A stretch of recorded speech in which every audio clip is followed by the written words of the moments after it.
Today we're going to throw out the Haven Lifeline to our new friend, Steven. Say hi, Steven. Hey, Joe and OG. I had a question regarding cost of living in different areas in the country.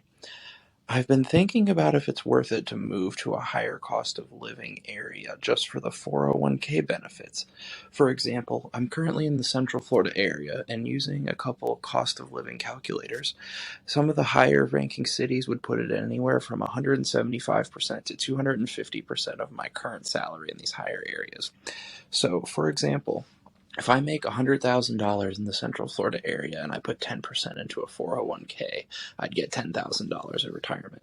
But if I live somewhere like Arlington, Virginia, and my salary is $200,000 and I put 10% away, I get $20,000 for 401k. Does it make sense to move to one of these areas to beef up your 401k contributions? I know there's a lot of other assumptions that can be made regarding where you want to live, cost of living, etc., but assuming a constant in many other things, do you think this is a worthwhile strategy? Thanks. Tell Doug I said hi. Doug Stevens says hi. Hey, Steven. How are you? Great to hear from you again. Thanks for that question, Steven, because this is a great conundrum, OG. You have more opportunities in these cities, but the cost of living is through the roof. So is there some ROI equation you use in your head, or let's bandy about Steven's question? I think at the very end he said, I understand that there's a lot of other factors, but let's not count those. Let's just count whether or not it's better to save 10,000 more toward retirement. It's like the whole reason that it costs $200,000 in Arlington versus 100,000 in, wherever Florida is because of the fact that, rent isn't $800, it's $2,300. And because, going out to dinner isn't $50, it's $150. So the question isn't whether or not you would get a higher pay raise and therefore be able to put more money into your 401ks, whether or not you would even be able to with the extra cash, because there's a reason for that. Now granted, if you're saving, $20,000 instead of 10, yes, you'll have more money in the future. But then guess what? You're living in that community. So in the future, your expenses are going to be greater than what they are in your current community.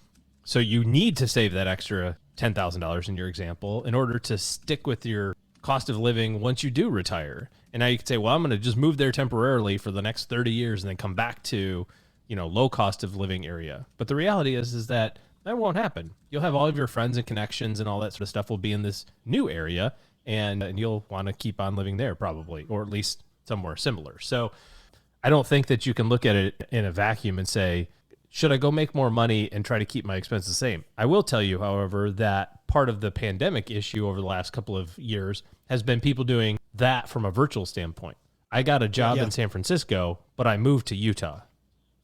And because I was virtual, my boss didn't know, and I'm arbitraging that. I'm getting my San Francisco pay, but I'm living in some other lower cost of living area, and that's affording me the opportunity to buy a bigger house or invest more in my 401k or whatever. So I think that is an option, right? Like if you can find work that you want to do that is remote, that they'll pay you in Arlington, Virginia money, and then live in Florida, that's kind of the best of both worlds, right? Because now you have the cost of living that you're accustomed to, and now a salary that's much higher gives you the opportunity to really save. So that's kind of how I would think about that or approach that. Opportunities are going away. I know this is probably not the point of the question, but those opportunities are starting to go away, especially some of the larger employers in those really expensive metropolises are starting to realize, hey, if you're a virtual employee, we're not paying you Washington, D.C. or San Francisco rate. It's not totally widespread yet, but there is a movement towards that because they realize we don't need to cover your cost of living in New York City if you're going to be in Ohio. I would say the exact opposite is happening based on my experiences. That might be what employers are trying to do, but that's not happening in real life because compensation to employees is going up so much. Then people who, I'll just pick on two cities, the Arlington, Virginia that he used, and let's say Franklin, Texarkana? No, Texarkana. That's a great example. We'll use Texarkana. So the problem is that the folks in Texarkana are getting paid Arlington money, and then they're spending their money in Texarkana, but because they have more of it than the average person that's driving the cost up in those local areas, which are then causing the employers in the local areas to also then have to raise their price or raise their, compensation costs. just because of the people that are coming into those areas. I'm going to disagree with you on that. I think that's possible, but I think that trickle down takes a long time to force the employers to have to raise their rates just because of the external money that's coming in. I think more is just finding employees right now. They have to raise rates. Have you been to a restaurant in the last 2 years? Why would I do that? Exactly. Other than the Sizzler, you mean? I think the quick rising salaries has more to do with trying to attract workers than it does because of this remoteness and money going to different communities. That's my stance. I think this idea of You don't like it when people disagree with you, do you? I just don't like it when people are wrong. It's just insulting to them. well, and I think that this drive, this is part of the Great Resignation. I think is that, hey, I Yeah, decide. that's what I'm saying. You tell me that I can work from anywhere, and then you take my payback from doing that. I'm going to go find a different employer that doesn't do that. And I feel like the employer or the employee rather, excuse me. I think the employee has the upper hand there. I think the employee goes, okay, yeah, you go ahead and decide that you're going to recoup this because I decide I want to live in Texarkana instead, which, by the way, brings up another point, which is I feel like people move thinking about opportunities and don't think a lot about community. And and this especially worries me when people tell me, OG, that when they get to retirement, they're going to move. I saw this firsthand, that we had built up these friendships of a decade of living in our town, and then we moved away. Don't get me wrong, we made new friends in Detroit, and I love my 2 years there. But man, did we miss those people in Texarkana so much. And I think we too much look at the financial upside of making a move and not at what it's going to do to our overall happiness.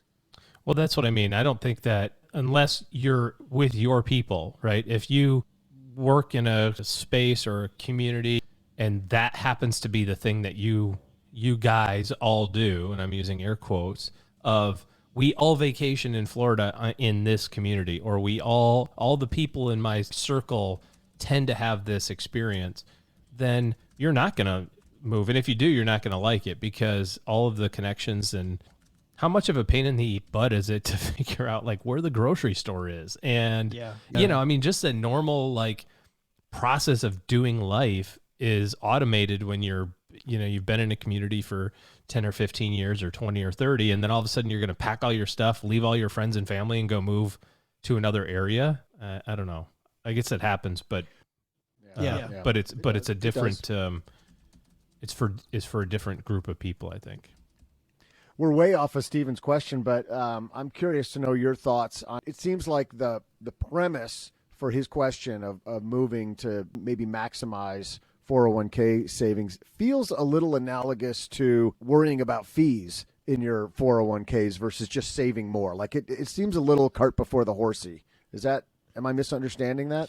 I think it is true some ways. I do think that if you're young, being in a place where there's a lot more opportunity, and I think that no matter what happens with COVID or people moving to other places and being able to do Zoom meetings, there still is something about proximity that drives things. Like, Farnoosh Torabi and I have had this discussion a lot, where Farnoosh's MO about being in New York is to be in New York, period. There's so many opportunities. She's right there. Bobby Rebell, who used to do our Money with Friends show, Bobby and I would talk about that. She lives in New York for a reason, that she gets all these. Yeah, she's right down the street. They could call me and fly me in from Texarkana, or they can call Bobby, who can be there in half an hour. I mean, which one are you going to do? So I think there is something to be said for Steven. If you're early in your career, if you're looking to move up the ladder and network face to face with people, which I still also think, man, there's nothing better than getting together face to face. And it is harder when you're in the small community. But I do like the other side that we've been talking about that too, about giving up your friends, your community, whatever that might be. I think there's a lot to weigh there, OG, much more than that 401k, which is the whole thing you wanted to discount. And I think that's the heart of the question. Where are you at in your career? Where are you at in your friendships? I think later in life in my career, where I know I can work from anywhere and I don't need to be in New York, it'd be nice, but I think we're going to do okay. If I'm not in New York, it's okay. If I were 25 right now, I would have totally moved to New York. StackingBenjamins.com/voicemail. If you've got a question for us, thanks for that one, Stephen. And you know what? Because Stephen was brave enough to call in, we are going to give him some Stacking Benjamin swag, Stacking Benjamin's Haven Life swag. Yeah, make sure you call in if you really don't care how far away from your question we get during. I thought that was the heart of his question. And I do think it's the heart of his question. I think the heart of his question is the stuff that he doesn't want to talk about. I think that is clearly the heart. So, Stephen, got right into Stephen's head, didn't you? I think we nailed it.